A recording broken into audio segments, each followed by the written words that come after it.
মিজান। আর কথা যখন তারাজুতে ওজন করা হবে রে ভাই, খুবই ভারী হবে, খুবই ভারী হবে। দোয়াটার ফজিলত এটা। 3 নম্বরে নবী বলেছেন ওয়া খাফিফাতানি আলাল লিসান। আর ওই দোয়াটা যখন আপনি জুবানে পড়িতে যাবে একবারে হালকা হবে।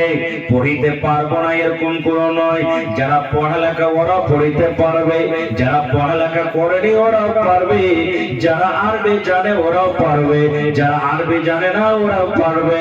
আল্লাহ রাসূল বলেছেন যারা মাদ্রাসাতে পড়ালেখা করেছেন তারাও পারবে, যারা পড়ালেখা করেনি তারাও পারবে। এত সহজ, এত আসান, পড়িতে পারবো না, জিভে এঁকে যাবে, পড়িতে আমার খাস্তানা হবে কিংবা পড়িতে কষ্ট হবে এরকম কোনো কথা নাই। তাহলে দোয়াটার ফজিলত হয়ে গেল 3টে। 1 নম্বর ফজিলত, দোয়াটা আল্লাহ ভালোবাসেন। 2 নম্বর ফজিলত, মিজানের পাল্লাতে বেশি ভারী হয়ে যাবে।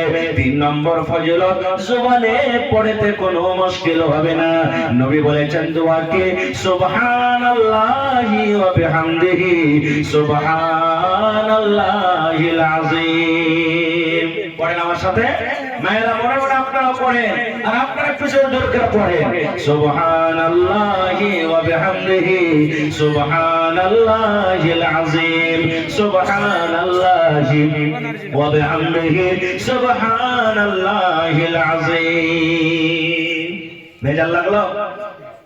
কত মা খালা আছে ওই শুরুখানটা পড়বে কালিমা তানে হাবিবা তানে ইলা রহমানে ওয়া সাকিলাতানে ফিল মিজানে ওয়া খাফিফাতান আলাল লিসান। এখানটা করা পড়বে, এখানটা আপনাকে মুখস্থ করতে হবে না, এখানে হলো দোয়ার ফজিলত।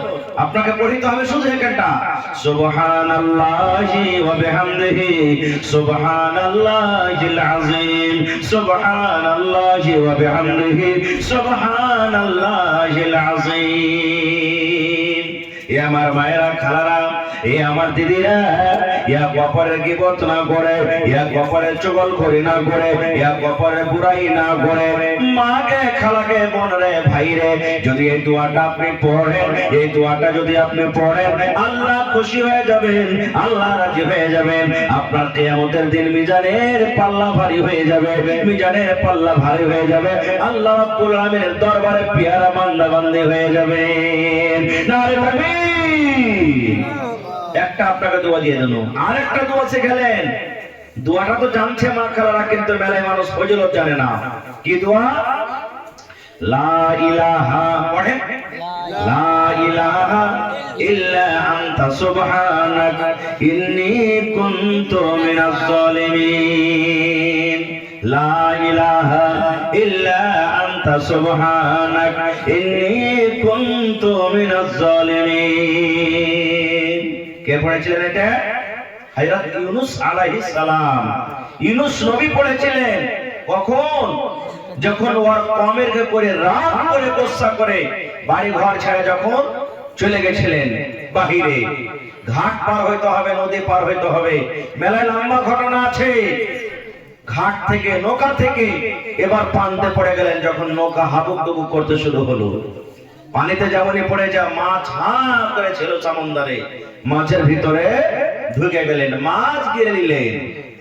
আপনারা বলেন তো, যে মাছের পেটে চলে গেলেন, মাছ যাকে গিলে নিলেন, আর কি বাঁচার উম্মিদ আছে ভাই? কোনো বাঁচার উম্মিদ নাই। কবর থেকে তো খাতারনাক হয়ে গেল। মানুষকে মাটি দিচ্ছে, কবরের ভিতরে যাইছে, তো দেখতে পাচ্ছে এটা কবর, আর মাছ সমুদ্রে অত অত পানি, কোন মাছে গিললো, কে খালো, কে দেখতে যাবে? কিন্তু ইউনূস নবী, আল্লাহ রাব্বুল আলামিনের পরে এত ভরসা, আল্লাহ রাব্বুল আলামিনের পরে এত বিশ্বাস। ইউনূস নবী দুয়া কিন্তু পড়তে ছাড়ে না, তাসবিহ তাহলিল জিকির আজকার কিন্তু ছাড়ে না। মুখ দিয়ে একটাই কথা, লা ইলাহা ইল্লা আনতা সুবহানাক ইন্নী কুনতু মিনাজ জালিমিন। লা ইলাহা ইল্লা আনতা সুবহানাক ইন্নী কুনতু মিনাজ জালিমিন পড়ে দিয়েছেন। আর ইউনূস নবীর পড়ার আওয়াজটা বল্লা যেমন উড়ে তো ভন ভন ভন ভন করে আওয়াজ করে, মাছি যখন উড়ে, মশা উড়ে ভন ভন করে আওয়াজ করে, ওই ভন ভনের মতন ভন ভন ভন করতে করতে আরশের চারি পাঁজরের আওয়াজটা কিন্তু ঘুরছে। আল্লাহ ফেরেশতারা 8 জন ফেরেশতা আরশকে তুলে নিয়েছেন, যে আরশের উপরে আল্লাহ তাবারক ওয়া তাআলা আছেন। আরশের পাঁজরে পাঁজরে ঘুরছে ঘুরছে ঘুরছে। ফেরেশতারা জানছেন যে আল্লাহ দুনিয়াতে তোমার কোন এমন বান্দা মুসিবতে পড়ে আছে, তোমাকে ডাকছে আল্লাহ, তার ডাকে তুমি আল্লাহ জবাব দাও। আপনারা বলেন তো, ইউনূস নবীকে মাছের পেটে ডাকছেন, তা আল্লাহ তাআলার কাছে খবরটা আছে না নেই? আছে। জোরে বলেন আছে। আল্লাহ কত কাছের খবর জানে, জানে কত আল্লাহ কাছের খবর জানে। আল্লাহ নবী বলেছেন, কালো রাত, কালো একটা পাহাড়, আর পাহাড়ের উপরে পাথর যে আছে, পাথরটা হলো কালো। কি কালো? রাতটা হলো কালো, পাহাড়টা হলো কালো, আর পাহাড়ের উপরে যে একটা পাথর আছে, পাথরটা হলো কালো। তাহলে সবই কালো হয়ে গেল নাকি? নবী বলেছেন, কালো রাত, কালো পাথর, পাহাড়ের উপরে পাথর আছে, পাথরটা হলো কালো, পাহাড়ও কালো, রাতটা হলো গুটগুটা কালো। এরকম রাতের বেলাতে যদি একটা সাপ পাথরের উপর হেঁটে চলে যায়, আল্লাহ রাব্বুল আলামিন বলেন, বান্দারে আমি 7 আকাশের উপরে আরশ থেকে আমি আল্লাহ তাআলা ওই সাপটা যে চলে পাহাড়ের উপরে পাথরের উপরে, আমি আল্লাহ সাপটাকে দেখতে পাই, এবং কত জোরে জোরে চলে, ওর পায়ের আওয়াজ পর্যন্ত আমি আল্লাহ জানতে পারি। কম্পিউটার যদি লাগিয়ে দেন তো সাপ যে চলে ওর পায়ের আওয়াজ কম্পিউটার পর্যন্ত ফেলে যাবে, আল্লাহ বলছে আমি শুনতে পারি। তাহলে ইউনূস নবী যে মাছের পেটে আল্লাহকে ডাকছেন, তো আল্লাহ তার কথা জানে না? জানে, জানে। আল্লাহ রাব্বুল আলামিন দুনিয়ার মানুষকে এটাই মেসেজ দিতে চাই, রে মানুষ, আমার নবী ইউনূস যেমন মাছের পেটে পড়ে পড়ে এত বড় মুসিবতে আছে, তাও আমাকে ডাকি, আমার কাছে মদদ চাই। মানুষ রে, তোমরা আমার কাছে মুসিবতে পড়তে গেলে মদদ চাও, আমি আল্লাহ তোমাদেরকে উদ্ধার করব, আমি আল্লাহ উদ্ধার করব। যেমন যেমন দিন গেল তেমন তেমন ইউনূস নবীর মাছের পেটে আওয়াজটা ধীরে গেল। কেউ বলছে 19 দিন, কেউ বলছে 40 দিন, কেউ বলছে 20 দিন, কেউ বলছে 15 দিন, কেউ বলছে 1 মাস। কতদিন হলো সহি খবর আল্লাহর কাছে জানে। মাছের পেটে থাকলেন, এবারে মনে হয় আওয়াজ আসবে না। ইউনূস নবীর আওয়াজটা দুর্বল হয়ে গেল, কমজোর হয়ে গেল। আল্লাহ রাব্বুল আলামিন আরশ থেকে মাছকে বলেন, আই মাছ, তুমি কাকে খেয়েছো রে? তুমি কি জানো? তুমি আমার একজন নবীকে গিলেছো, তুমি আমার একজন নবীকে খেয়েছো। মাছ, এই মাছ, তুমি আমার নবীকে হজম করতে পারবে না। মাছ হজম করতে পারে না, একবার বেশি পানিতে চলে যায়, একবার কিনারাতে চলে যায়। মাছ শুধু ছটফট করে, ইউনূস নবীকে হজম করতে পারে না। আর ইউনূস নবী মাছের পেটে দোয়া করে চলে যান, লা ইলাহা ইল্লা আনতা সুবহানাকা ইন্নী কুনতু মিনাজ জালিমিন, এই পড়িতে আছেন। এবার আল্লাহ রাব্বুল আলামিন মাছকে বলছেন, মাছ রে, তুমি সমুদ্রের কিনারাতে চলে যাও, তুমি ঘাটের কিনারাতে চলে যাও, সমুদ্রের কিনারাতে তুমি চলে যাও। আর যাওয়ার পর আমার নবী ইউনূসকে তুমি উগলিয়ে দাও। মাছ উগলে দিলে। নবী আমার বলেছেন, তুমি কষ্টতে পড়ে গেছো, তুমি মুসিবতে পড়ে গেছো, তুমি পেরেশানিতে পড়ে গেছো, তুমি মাঝে মাঝে এই দোয়াটাকে পড়ো, লা ইলাহা ইল্লা আনতা সুবহানাকা ইন্নী কুনতু মিনাজ জালিমিন। যতবার পড়বেন পড়েন, এর কোনো টাইম টেবিল নাই পড়ার। জালসা সেরে বাড়ি যাবেন, পড়িতে পড়িতে চলে যান। আপনি বিছানা শুতে যাবেন, 2-4 বার পড়লেন। ওযু করে মসজিদে দিকে যাবেন, পড়িতে পড়িতে চলে যান। মসজিদে এখন সুন্নাত পড়ে বসে আছেন, বসে বসে পড়েছেন, কোনো মানা নাই।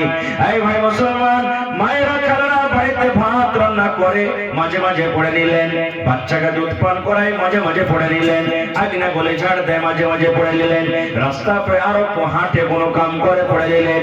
বন্ধুরা, জীবনে কোনো মানুষের বিপদ, কোনো মানুষের চগলখড়ি করার থেকে যদি আপনি এই সমস্ত জিকির আজকার, এই সমস্ত তাসবিহ তাহলিল পড়েন, তাহলে আল্লাহ রাব্বুল আলামিন আপনার পরে খুশি হয়ে যাবে।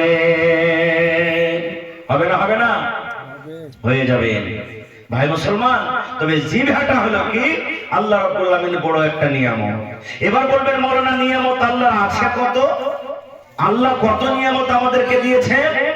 আল্লাহ তাআলা কোরআনে অন্য জায়গাতে বলছেন, ওয়া ইন তাউদ্দু নি'মাতাল্লাহি লা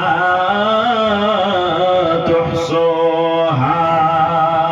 আল্লাহ রাব্বুল আলামিন এত নিয়ামত মানুষকে দান করেছেন, এত নিয়ামত দান করেছেন। আল্লাহ বলেন, দুনিয়ার মানুষ রে, খাতা কলম নিয়ে যদি তোমরা আমার নিয়ামতকে তোমরা লিখতে লাগো, খাতা কলম নিয়ে যদি আমার নিয়ামতকে তোমরা গিনতি করো, আল্লাহ বলেন বান্দা রে, আমার নিয়ামত লিখে তোমরা শেষ করতে পারবে না। যারা বৈজ্ঞানিক তারা কি বলছেন জানেন? যারা সায়েন্স দাদা তারা বলছেন দুনিয়াকে 3 ভাগে ভাগ করা হয়েছে। কয় ভাগে ভাই? 3 ভাগে। 3 ভাগের মধ্যে 2 ভাগ শুধু পানি আছে দুনিয়াতে, জল, আর 1 ভাগ মাত্র শুখা আছে। তো শুখার মধ্যে ছোট ছোট নদী, খাল, বিল, পুকুর, নদী যত দেখছেন এই 1 ভাগের মধ্যে আছে। তাহলে দুনিয়াতে পানির মাত্রা বেশি হলো না শুখার মাত্রা? পানির মাত্রা। এবার বলছেন সুবহানাল্লাহ, আল্লাহ রাব্বুল আলামিন বলেন, নবীজি বলেছেন দুনিয়াতে যত পানি আছে সমস্ত পানিকে তুমি যদি রং করে দাও রে বান্দা, তুমি রং করে দাও।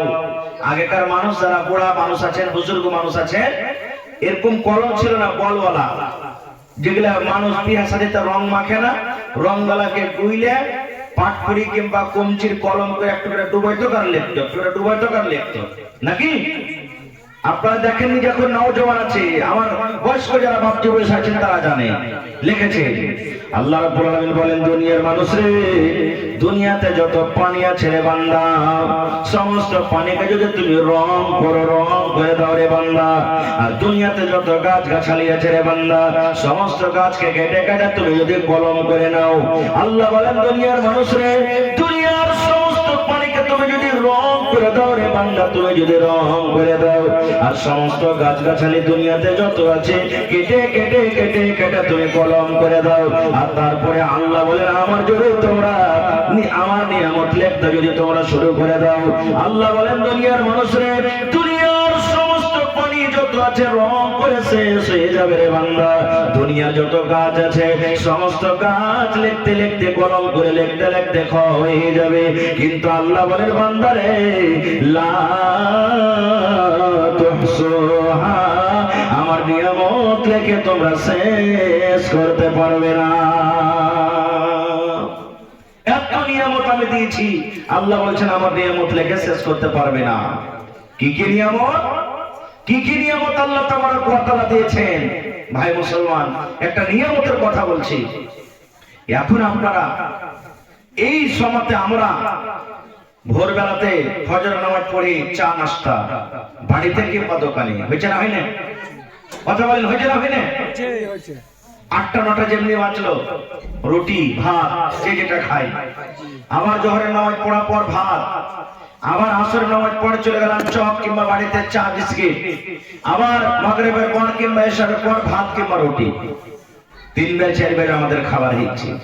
কিন্তু আমার নানা, দাদু, নানি, দাদিরা যারা মহিলা প্যান্ডেলে বসে আছেন, জিজ্ঞাসা করেন আজ থেকে 20 বছর আগে 4 বেলা দূরের কথা, কত কত দিন এমন কেটে গেছে যে একবার পর্যন্ত জুটিনি। গেছে না যায়নি? এত কষ্ট করে দিন কেটেছেন। সুবহানাল্লাহ। আল্লাহ নবীর জামানাতে নবীর বাড়িতে একদিন কিচ্ছু নাই, কিছুই নাই। নবীজি ভোগের কারণে, খোদার কারণে, হাদিস এসেছে লাইলা ওয়া নাহারা, দিন কিংবা রাতের বেলাতে বাড়ি থেকে বের হয়ে গেলেন। দেখি কোন আনসারীর বাড়িতে খেতে পাচ্ছে কি পাই না, আল্লাহর নবী সাল্লাল্লাহু আলাইহি সাল্লাম সুবহানাল্লাহ বাড়ি থেকে বের হয়ে গেলেন ভোগের কারণে। এ মায়েরা ভাইরা, খুব সুন্দর হাদিস আছে, একটু ভালো করে মন দিয়ে শুনেন। বাড়ি থেকে বের হয়ে গেলেন।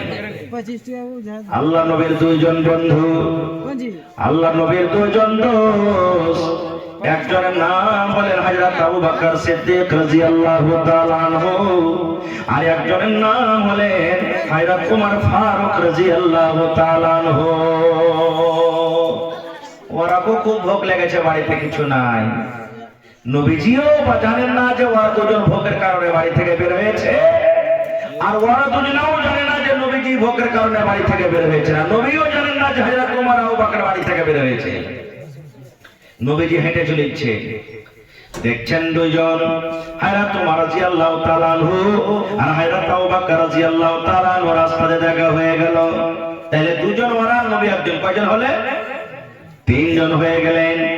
এবার নবীজি দুজনকে জিজ্ঞাসা করছেন, আয় আবু বকর, এ উমর, কি কারণে বাবারে তোমরা বাড়ি থেকে বের হয়েছো, তোমরা কি জানাবে না? কি কারণে, কি উদ্দেশ্যে তোমরা বাড়ি থেকে বের হয়েছো, তোমরা কি জানাবে না? এইবারে তারা দুজন বলছেন, নবী গো, ভোগের কারণে, ক্ষুধার কারণে আমরা বাড়ি থেকে বের হয়েছি নবী গো। আমাদের পেটে কয়েকদিন থেকে দানা নাই, আমরা না খেয়েছি, তাই বাড়ি থেকে বের হয়েছি। যদি কোনো আনসারী ভাই যদি আমাদেরকে ডাকে, আর ডাকার পেটে যদি দুটো খানা দেয় গো নবীজি, এই জন্য আমরা বাড়ি থেকে বের হয়েছি। এত কষ্ট করার পরও ইসলাম ধর্ম ছাড়ে না। দেখেন, তারা দুজন এবার নবীকে বলছেন, ইয়া রাসূলুল্লাহ, এত দুপুরের বেলাতে, এত টহট দিনে, এত কড়া দিনে আপনি কেন বের হয়েছেন, একটু জানাবেন না? নবী আমার বললেন, আয় আবু বকর, উমর, তোমরা দুজন যে কারণে, ভোগের কারণে বের হয়েছো রে বাবা, আমি নবী, আমি ওই খোদার কারণে, ভোগের কারণে বাড়ি থেকে বের হয়েছি। উমর, যে কারণে তোমরা বাড়ি থেকে বের হয়েছো, আমি নবী, আমিও ওই কারণে বাড়ি থেকে বের হয়েছি, আমার পেটে খানা নাই। একদিনকার ঘটনা, সহিহ বুখারী শরীফের হাদিস। আল্লাহ নবীর বিবি মা আয়েশা রাদিয়াল্লাহু তাআলা আনহা নিজের বোনের বেটাকে বলছেন, বেটা, নবীর বাড়িতে কত কষ্ট করে দিন কেটেছে জানো? বলছেন, আগে খালা। বলছে, বেটা রে, দু মাস নবীর বাড়িতে কেটে গেছে রে ধন। নবীর বাড়িতে কিছু রান্না বান্না করবো বলে চুলা জ্বালতে পারিনি, আখা জ্বালতে পারিনি, দু মাস এমনি এমনি কেটে গেছে বেটা রে। নবীজির বাড়িতে আমরা চুলা জ্বালতে পারিনি, যে হয়তো আমরা চেটি ঘাটি রান্না করবো, কিংবা রুটি বানাবো, কিংবা গোশত তৈরি করবো, এরকম আমরা কিছু পাইনি। এবার মা আয়েশা বলেন, আমার কোন বেটা বলে, খালাকে, কি খেয়ে থাকতে গে খালা, 2 মাস যদি মানুষের বাড়িতে চুলা না জ্বলেতে কি খেয়ে তোরা খেয়ে খেয়ে দিন কাটাচ্ছিলি? এবারে মা আয়েশা বলেন, বেটা রে, আল আসওয়াদান, দুটা কালো কালো জিনিস খেয়ে আমরা দিন কাটাচ্ছি রে বেটা। 1 নম্বর কালো জিনিস হলো আমার খাজুর, একটা করে ভাগ পেয়েছি বেটা রে, কবে 2টা ভাগ পেয়েছি। আর ওই ভাগ খাজুর খায় বাচ্চারা যেমন চকলেট চুষে খায় খায় দিন কেটেছে। আর ওপরে আলমা পানি, 1 গ্লাস করে পানি পান করেছি, 1-2টা করে ভাগে খাজুর পেয়েছি, আর ওপরে 1 গ্লাস 2 গ্লাস করে পানি পান করেছি। এই করে খায় খায় দিন কাটালছি। কিংবা নবীর জন্য হাদিয়া দিতেন, হাদিয়া পাঠাতেন, কোন সাহাবী নবীর জন্য একটু দুধ দিয়ে দিতেন, কোন সাহাবী নবীর জন্য একটু তরকারি দিয়ে দিতেন, কেউ একটু ঘাঁটি পাঠিয়ে দিতেন, কেউ 2টা রুটি পাঠিয়ে দিতেন। নবী একাই খেতেন না, আমাদের গোলা খাইতে দিতেন। এখন পাড়া পড়োশি মানুষ দেওয়া থাকা করে না। আগে হয়তো যখন কষ্টের জামানা ছিল তখন হয়তো, এখন সুখের জামানাতে এখন আমরা করতে পারি না খুব। এবারে ভাই আমার, 3 জন এবার বলছেন নবীজি, 3 জন হয়ে গেলেন, বলছে চলো হাঁটো। কার বাড়িতে? একটা আনসারী সাহাবীর বাড়িতে যাবো, চলো আনসারী সাহাবীর বাড়িতে যাবো, দেখি ওর বাড়িতে কিছু খাইতে পাই কিনা। এবার হাঁটতে হাঁটতে হাঁটতে আনসারী সাহাবীর বাড়ি চলে গেলেন, সালাম দিলেন, আসসালামু আলাইকুম। বাড়িতে ঘরে ঢুকতে গেলে সালাম দিতে হবে। বাড়িতে গেছে তো আনসারী সাহাবী না, ওর স্ত্রী বাড়িতে আছেন, স্ত্রী বাড়িতে আছেন। এবারে সেই আনসারী সাহাবীর বিবি দেখছেন, ওই আল্লাহ, আল্লাহর নবী আমার বাড়িতে এসেছে, হযরত আবু বকর আমার বাড়িতে এসেছে, হযরত উমর ফারুক আমার বাড়িতে এসেছে, এত বড় বড় লোক আমার বাড়িতে এসেছেন। খুশি হয়ে তখন বলছেন আলহামদুলিল্লাহ। বলছেন আমার কিচ্ছু কথা মুখে বের হলো না, খুশিতে আমি পড়ছি আলহামদুলিল্লাহ, এত খুশি। দুনিয়ার মধ্যে সব থেকে আমি কত পিয়ারা আল্লাহ নবীর জন্য যে আমার বাড়িতে নবী এসেছে। বসতে দিলেন আঁকাবাক্যে। নবী তখন বলছেন তার বিবিকে, তোমার স্বামী কই, আনসারী কই? বলছেন নবী যে আপনি বসেন, এই পানি আনতে গেছে, এখনই আসবাস করে আছে। এবার সাহাবী বাড়িতে এলেন, খুশিতে আটখানা। কত আমার নসিব ভালো গো, কত আমার ভাগ্য ভালো যে আল্লাহর নবী আমার বাড়িতে এসেছেন, হযরত আবু বকর মতন সাহেব এসেছেন, হযরত ওমর রাদিয়াল্লাহু তাআলা মতন সাহেব আমার বাড়িতে এসেছেন। বসতে দিলেন। নবীজি কিচ্ছু বলেননি এখানে।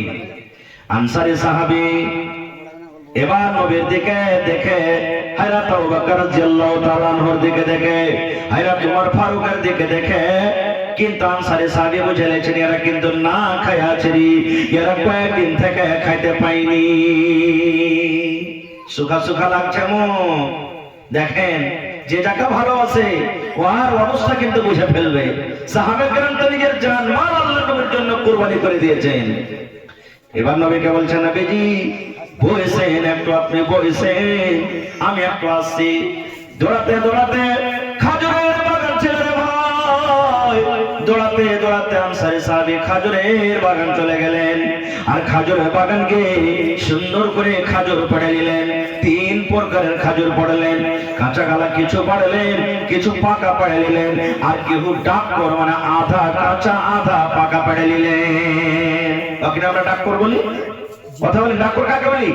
আধা কাঁচা আধা পাকা 3 প্রকারের খাজুর নিয়ে চলে এলেন, আল্লাহ নবীর সামনে দিয়ে দিলেন। ওই আনসারী সাহাবী বাড়িতে একটা বকরির বাচ্চা ছিল, ছাগলের বাচ্চা ছিল। বিবিকে বলছেন বিবি রে, এই ছাগলটা তুমি ধরো তো, তাড়াতাড়ি করে জবাই করে দি, আল্লাহর নবী মেহমান এসেছে আমার বাড়িতে, এজন্য বিবি রে চলো ছাগলটা আমরা জবাই করে দিই। নবীর জন্য ছাগলটা জবাই করে দেওয়া হলো, তাড়াহুড়া করে মাংস তৈরি করা হলো। আল্লাহর নবীর সঙ্গে বকরি ছাগলের গোশত আর 3 প্রকারের খাজুর আল্লাহর নবীর সামনে হাজির করে দিলেন। এবার বলছেন নবীজি আপনি খাজুর খান। নবীজি আমার বলছেন আনসারী ভাই তুমি একটু আমার পঞ্জরে এসো। কি বলছেন নবীজি বলেন? বলছেন আনসারী তুমি 3 প্রকারের খাজুর কিনে এনেছো, তুমি একটু কারণটা জানাবে না? কেন তুমি 3 প্রকারের খাজুর এনেছো? তুমি তো 1 প্রকারের খাজুর আনতে পারতে। এবার বলছেন নবীজি আমি জানতে পেরেছি আপনি কয়েকদিন থেকে না খেয়েছেন নবী গো, আপনার মুখখানা শুকিয়ে আছে। আমি 3 প্রকারের খাজুরের জন্য এনেছি। আমি জানি না যে আপনি পাকা খাজুর বেঁচে খেতে ভালোবাসেন, আমি জানি না যে আপনি কাঁচা খাজুর বেঁচে খেতে ভালোবাসেন, আমি জানি না যে আপনি পাকা খাজুর খাইতে ভালোবাসেন। এই জন্য 3 প্রকারের খাজুর এনেছি, যেটা আপনার ইচ্ছা সে খাজুর আপনি খান। আপনি পাকা ভালোবাসলে পাকা খাজুর খান, আপনি যদি ডাক্কর খাজুর খেতে ভালোবাসেন তো ডাক্কর খাজুর খান, আর যদি আপনি কাঁচা খাজুর খেতে ভালোবাসেন কাঁচা খাজুর খান। এই জন্য আমি 3 প্রকারের খাজুর এনেছি। এবার 3 জন বকরির গোশত খাজুর বাড়িতে যা ছিল খাওয়া দাওয়া করে এবার রাস্তা থেকে হাঁটতে শুরু করেছে। হাঁটছে নবী এবার কি বলছেন দেখেন, আবু বকর এই উমর না খেয়েছিলাম আমরা, কয়েকদিন থেকে আমাদের পেটে জ্বালা ছিল রে, ক্ষুধা ছিল। আবু বকর ওমর শুনো, আল্লাহ রাব্বুল আলামিন আনসারের বাড়িতে আমাদেরকে খাবার লিখেছেন, 3 জন আমরা পেট ভরে খেয়ে চলে এলাম।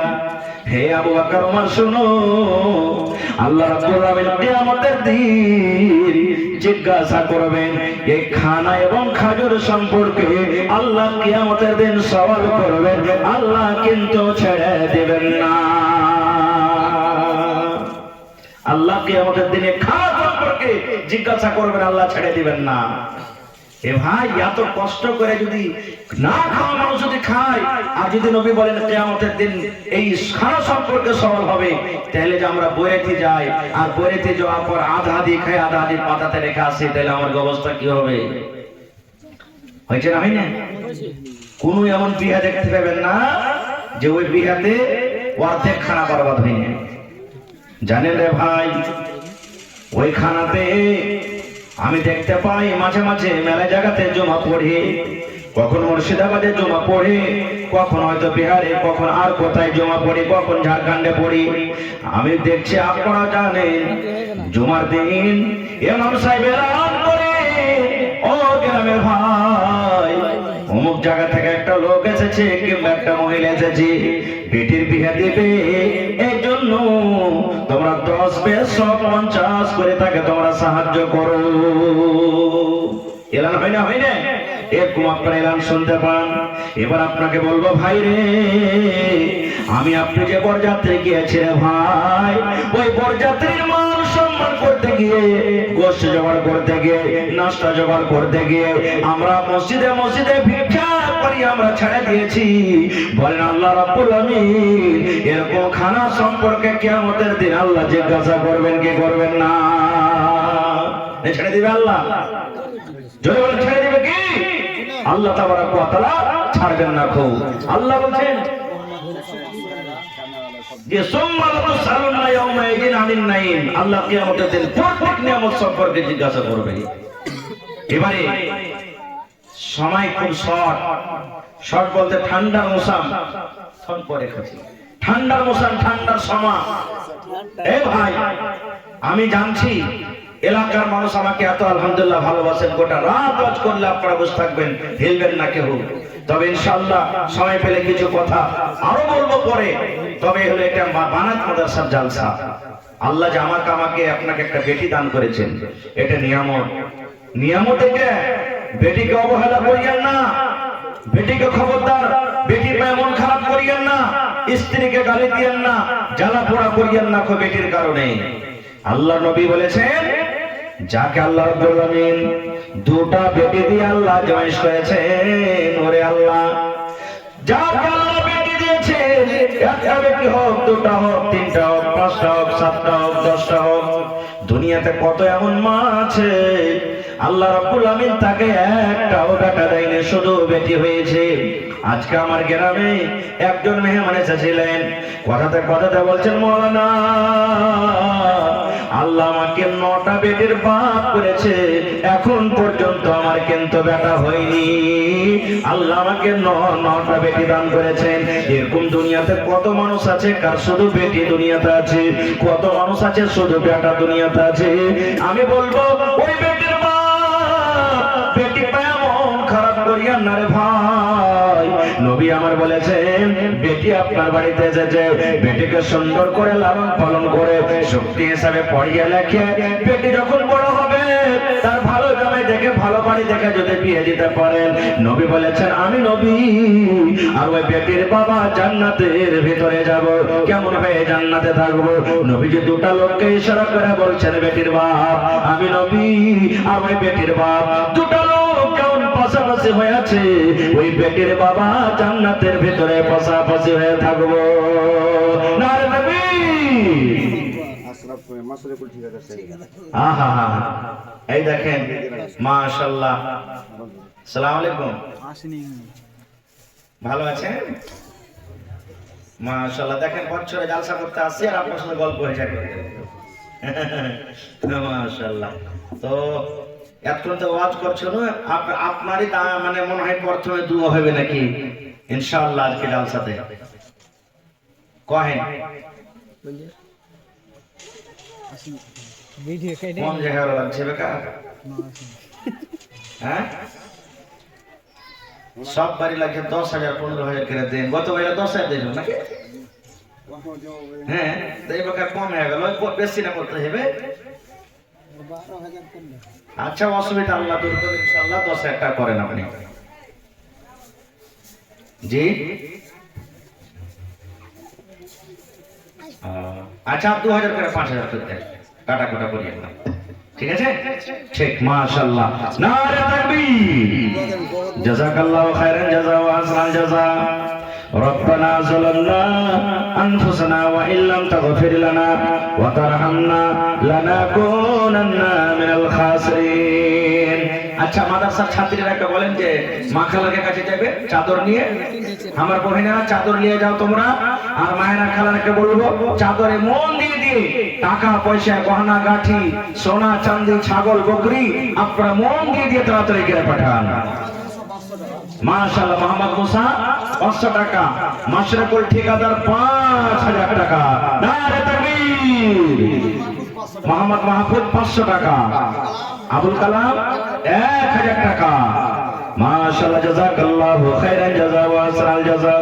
রব্বানা যালামনা আনফুসানা ওয়া ইল্লাম তাগফির লানা ওয়া তারহামনা লানাকুনান্না মিনাল খাসিরিন।